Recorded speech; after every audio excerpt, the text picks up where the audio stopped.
How to trace image on Adobe Illustrator. Hey everyone, welcome back to the channel. So if you have ever needed to redraw a logo but you are not confident using the pen tool or the pencil tool in Illustrator, don't worry. There is a super handful feature called image trace where you can do the heavy lifting for you. So in this video, I'll show you exactly how to use it step by step. So for this video, I'm putting the image which might be not perfect as you put for the logo, but I'm gonna simply open the Adobe Illustrator and import the image into Illustrator. And once your image is placed, let's switch to wireframe mode so we can clearly see the outlines.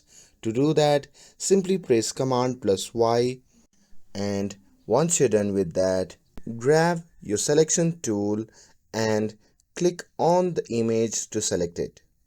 Now with your image selected, go to the top menu and simply click Object, and after that a drop down menu will appear. From that menu, simply click on Image Trace, and after that click on Make and Expand.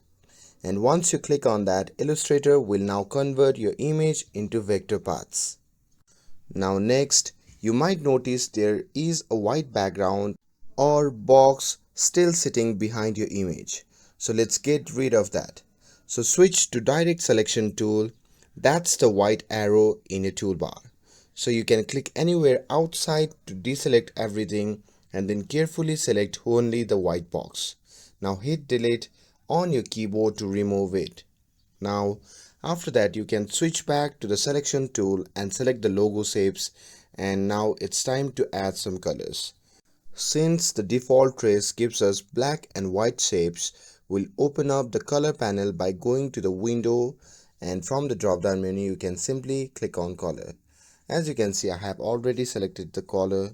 So here in the color panel, you can click on the little menu icon and switch the mode to RGB, and after that you can feel free to recolor the logo however you like. And that's it. Now you have turned a raster logo into clean editable vector without ever touching the pen tool. With this, if you found this video helpful, then don't forget to like, share and subscribe to get updated for more videos. Thanks for watching, and I'll see you in the next video.